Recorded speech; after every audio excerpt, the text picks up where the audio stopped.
All right, all right, all right. Matt, the mortgage guy here. A quick video just to talk about the housing market crash of 2021 has officially been canceled. For those of you that were waiting for a crash, for those of you that listen to YouTube entertainers talk about the 2021 market crash, it's been officially canceled. Now I'll get into the reasons why, but first I want to tell you some of these folks for market research, I listen to them. And if they've got housing crash in the title of their video month after month after month, I want to hear what they're saying. I want to be open-minded. I want to, maybe pick up some information that I'm missing. Because to be completely honest, as a real estate investor, I would love for the housing market to crash. I could get stuff on sale. The clients that I have pre-approved, they could easily buy and buy for a lesser price and have more people that were qualified. It would be a great time for me. I just don't see it, right? And so even the people that were preaching housing market crash have started to correct course. Now I'm seeing titles that say housing market crash, kind of like this one. Don't hate me for a little bit of clickbait, but like this one that say housing market crash, but then go into reasons why the housing market's not going to crash. I promise you, I've followed some people that have made video after video after video talking about crash, crash, crash, crash, and not just titles, not just thumbnails, but the content of the video I listened to. And they talked about a crash and they made up reasons. And I said, where's the data? Where's the data that points to the crash? I talked to other like-minded folks that, like me, didn't see it in the cards, didn't see it in the data, didn't see it in the policies, didn't see it in how the government was handling things and the people that can pull strings were doing things. Housing crash just wasn't in the cards. So before I get into the reasons why now more than ever I cannot see a crash in 2021 or 2022 and the things that we should be thinking about when trying to figure out whether or not we're going to see a correction, a flattening of the home price appreciation or anything not, I'll get into that. But first, if you would be so kind as to smash the like button for the YouTube algorithm, I would greatly, greatly, greatly appreciate it. So first and foremost, everybody wanted to point towards foreclosures. Everybody knows that we've got a supply versus demand issue. And everybody said, well, don't worry, the supply is coming. Once people leave forbearance, we're going to have a wave of foreclosures. We're going to have millions of foreclosures. And when I dug into that data and showed people, listen, people in foreclosure, the vast majority of them aren't in trouble. Some of them are still making payments. Some of them are taking it and then leaving forbearance to refinance, to sell, didn't need it, took it as a just in case, which I don't blame them for, right?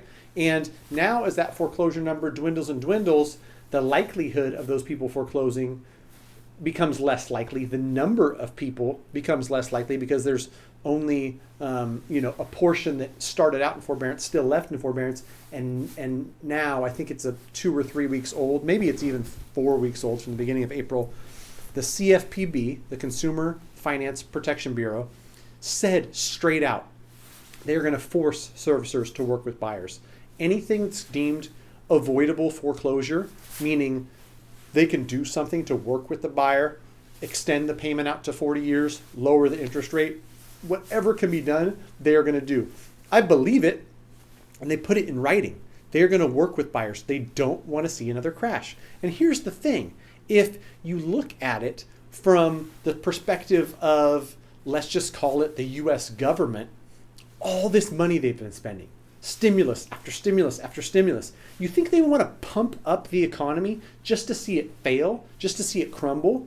No. And that's another reason why, believe whatever you want to believe, the low interest rate environment that creates, some of the money movement that we see in today's economy, they're not going to, or I strongly believe they're not going to, just jack up rates and just let things crumble after they've poured trillions into, propping up an economy that likely needed it, right? And so that is just, another reason why I don't see the real estate market crashing or the powers that be letting it crash. There's levers that can be pulled, and we've seen that, right? Interest rates can be manipulated, and they have been. They've been pushed lower. to create more economic activity and create what we've created, right? With businesses able to borrow at a cheap rate and all that stuff, right? And so there's that. And so we've got this supply versus demand issue. And if you look at right now, April of 2021, a million-ish homes for sale in the U.S. We know that we need 3.7 million to call this a fairly balanced market. If we got 2.5 to 3 million, we'd be in a lot better shape. There wouldn't be 15 or 20 offers per house. There wouldn't be the home price appreciation that we're seeing. But to get to that number requires a lot of people selling, a lot of builders building.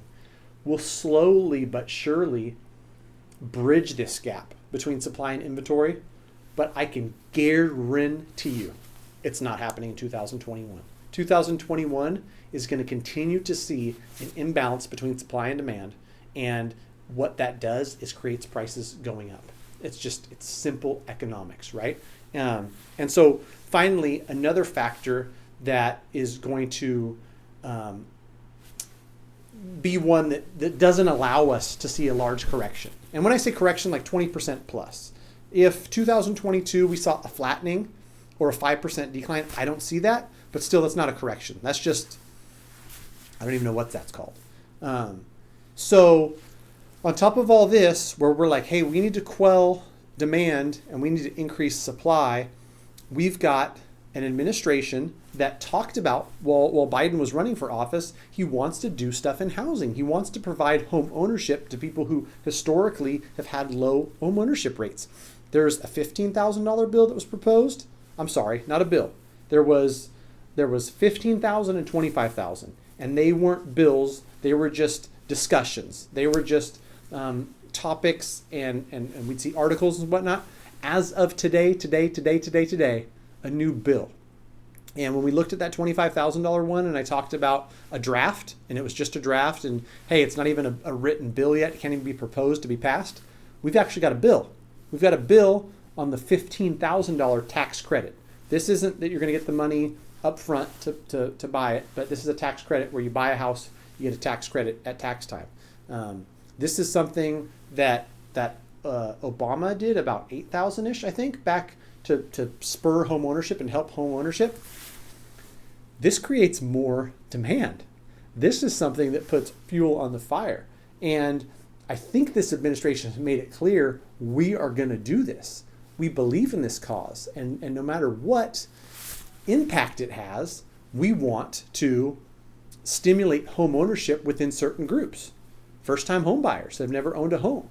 I don't think this bill is like the 25K bill where it's like got to be first generational, but first-time home buyers. And so with all of this being said, CFPB saying we're not going to foreclose, inventory problems, and supply versus demand, more demand coming with some first-time buyer grants or tax credits. All this stuff points towards, hey, listen, we might not see 15% appreciation. We might only see 10 or 12 in 2021. We might see 5 or 6 in 2022, but we're certainly not going down 20%. It's just not feasible in the current environment we're in. And what's going to happen that's going to change things drastically? Not much in my eyes. Interest rates can go up. If interest rates go to 4%, that's not going to be enough brakes to pump this supply versus demand issue. It's going to be a little bit of brakes. We might go from driving 100 miles an hour to driving 60, but 10% appreciation down to 6% is still appreciation. It's not driving backwards. You talk about slamming on the brakes and going in reverse like we did in 9, 10, 11. That certainly isn't happening.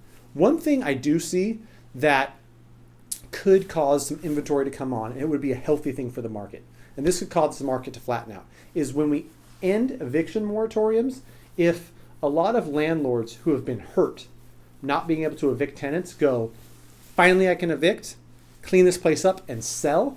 If enough landlords do that, it would be great. It would be fantastic, especially if they sold to an owner-occupied buyer who's going to occupy it as their primary residence, because those are the people that are lined up. Those are the people that are lined up that want to buy houses. We won't talk about hedge funds buying 125 properties at a time or anything like that.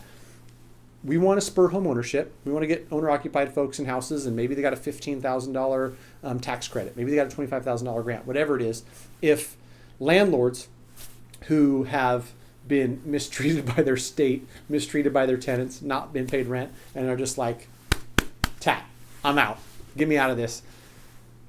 Can evict, put that house in good shape, list it and sell it. Maybe there's 500,000 of those.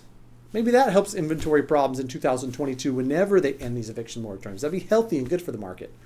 But it's certainly not going to be so much that we go from 1 million homes listed to 5 million and then 20 to 30% decline in prices. Just is not happening.